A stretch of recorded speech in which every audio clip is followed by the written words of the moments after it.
जब हम लोग यूनिवर्सिटी गए तो कोविड आ गया। पहले हमने ऑफिस बनाया सवाल आ गया। जब मैंने डीएचए 5 में मार्च प्रॉपर्टीज ज्वाइन की तो उससे पहले पाकिस्तान और इंडिया की जंग शुरू हो गई। आखिरी फितना दज्जाल जिसे हमें पनाह मांगनी चाहिए वो हमें देखना रह गया, बाकी सब कुछ हमने देख लिया।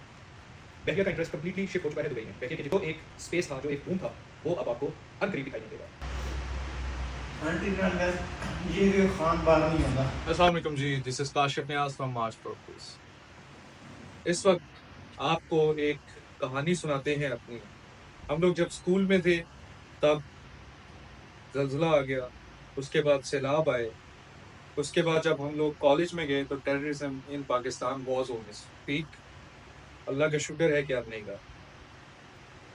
इसके बाद जब हम लोग यूनिवर्सिटी गए तो कोविड आ गया और आधा यूनिवर्सिटी का सेशन हमारा फिजिकल क्लासेस रही और बाकी आधा जो है वो तकरीबन ऑनलाइन रहा। आखिरी सेमेस्टर हमें फिर मौका मिला कि हम लोग रीयूनाइट हों। तो हम 90s के जो किड्स हैं उन सब के साथ ये मसले परेशानियां साथ साथ चलते रहे। जब मैंने रियल स्टेट ज्वाइन किया, ऑल्दो मैं रियल स्टेट में बैक फ्रॉम फैमिली बिजनेस 2014 से मैं रियल स्टेट में हूँ। फिर जब मैंने रियल स्टेट को प्रॉपर्ली स्टार्ट किया तो real estate was too good. अब मैं आपको अपनी बात बताता हूँ कि रियल स्टेट उसके बाद बैठ गया। जब मैंने बहरिया में ऑफिस बनाया अगस्त 2023 में, तो बहरिया वाज ऑन इट्स पीक और उसके बाद बहरिया का भी जवाल आ गया। जब मैं अपने दोस्तों को ये बात बताता हूँ तो दोस्त कहते थे कि काशिफ भाई आप मेहरबानी करें, आप बहरिया से शिफ्ट हो जाएं, शायद बहरिया के हालात बेहतर हो जाए। जब मैंने DHA 5 में मार्च प्रॉपर्टीज ज्वाइन की तो उससे पहले पाकिस्तान और इंडिया की जंग शुरू हो गई। तो अब मेरा ख्याल है कि आखिरी फितना दज्जाल जिससे हमें पनाह मांगनी चाहिए वो हमें देखना रह गया, बाकी सब कुछ हमने देख लिया। अब जब DHA 5 में हमने ऑफिस बनाया तो हमें बहुत अच्छा एक ओवरवेलमिंग रिस्पॉन्स मिल रहा है वॉक इन क्लाइंट्स का। हमारे जितने दोस्तों अहबाब जो हमारी रियल्टर्स की कम्युनिटी है उन्होंने हमें बहुत ज़्यादा सपोर्ट किया है। हमारा इनॉग्रेशन इवेंट बहुत अच्छा गया, उसमें काफ़ी सारे लोग आए और कुछ लोग ऐसे थे जो कह रहे थे भाई आपका शुक्रिया, आप बहरिया से गए, अब बहरिया के हालात बेहतर हो जाएंगे। तो भाई बात ऐसी है कि बहरिया के हालात बेहतर नहीं होंगे।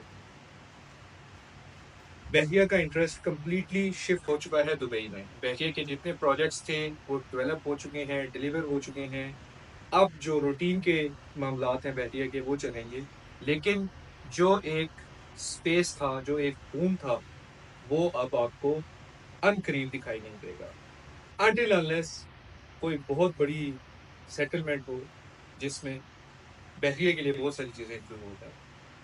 हमने बहरिया में बहुत काम किया है, हमारी ख्वाहिश है और दुआ भी है कि बहरिया के मामला जल्द से जल्द बेहतर हों, क्योंकि इस टाइम पे जो मामला हैं वो अल्टीमेटली जो वहाँ की कम्युनिटी है, जो वहाँ के रेजिडेंट्स हैं, उनको अफेक्ट करेगा।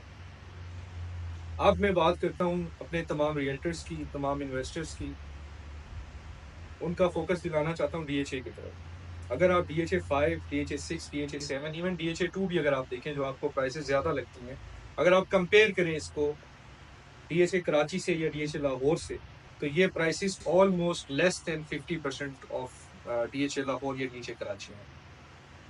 DHA जो पिंडी इस्लामाबाद का था ये हमेशा निगलेक्ट रहा, इसमें बहुत सारे डिलेज आए, लेकिन देर आए दुरुस्त आए। अल्टीमेटली पिछले साल से और इस साल में चीज़ें बहुत ज़्यादा मैसिव लेवल पे इम्प्रूव हो गई हैं।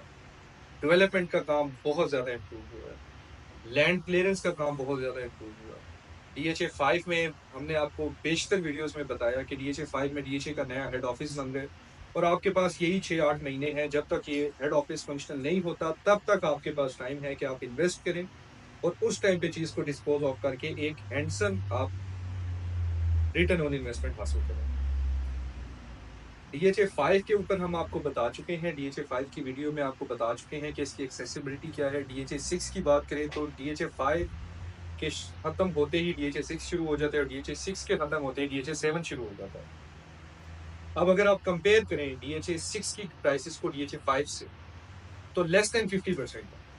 और अगर आप DHA 7 में जाएं तो यू विल बी अमेज्ड कि पाकिस्तान में DHA में 5 मरले का plot possessionable ready to construct 35 lakh पे मिल सकता है। 8 मरले की बात करें तो 65 लाख में आपको मिल सकता है। इसी तरह DHA होम्स सिंगल स्टोरी 5 मरले का जो घर है वो 70 से 75 लाख रुपए का आपको मिल सकता है, और 8 मरले का जो डबल स्टोरी घर है वो 1 करोड़ 35 लाख से लेके 1 करोड़ 60 लाख तक आपको मिल सकता है।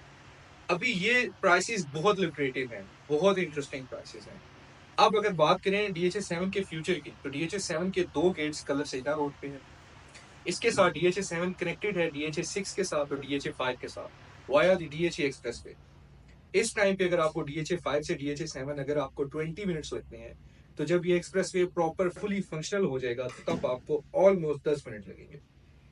अगर कंपेयर करना है आपने, तो आप इसको बहरिया से कंपेयर करें। बहरिया का आखिरी सेक्टर में पहुंचते पहुंचते आपको GT रोड से तकरीबन 18 से 20 किलोमीटर का कम्यूट तय कर चुके होते हैं, जबकि DHA होम्स के केस में आप 12 किलोमीटर का कम्यूट तय करेंगे। उसके साथ ही आप इस्लामाबाद एक्सप्रेस वे पे पहुंचेंगे, जो कि सिग्नल फ्री है। इस्लामाबाद एक्सप्रेस वे पे पहुंचने का मतलब है आप लोग इस्लामाबाद में पहुंच गए हैं, क्योंकि यहाँ से आगे जहां भी आपने जाना है आपको हार्डली 10 मिनट्स लगेंगे। इसी तरह DHA-7 से अगर आप कलर सीना रोड वाला गेट यूज करें, तो आपको रबात पहुंचने में टोटल हार्डली 8 मिनट्स लगेंगे, क्योंकि वो भी डबल रोड है और वो रोड भी फ्यूचर में एक्सपेंड होगा। उस रोड को मजीद वाइड किया जाएगा, उसको 3 लेन बनाया जाएगा। इसके साथ साथ टी चौक का जो इंटरचेंज है वो मेक श्योर करेगा कि आपकी कनेक्टिविटी जो आपको यहाँ पे एक बोटल नेक बनता था वो भी खत्म हो जाएगा। तो DHA-7, DHA-6, DHA-5 में कोई भी इन्वेस्टमेंट करने के लिए आप मार्च प्रॉपर्टीज के दिए गए नंबर पर रब्ता कर सकते हैं। बाकी जहाँ से बात स्टार्ट की थी वहाँ पे वापस आते हैं। मैंने आपको अपने मसले मसाइल बताए जो मैंने फेस किए। अब आप लोग मुझे अपनी स्टोरी बताएं और मेरे बहरिया के दोस्त खुश हो जाएं कि मैंने बहरिया छोड़ दिया। इसी के साथ मुझे इजाज़त दें। Kashif Niaz signing off. अल्लाह हाफ़िज़।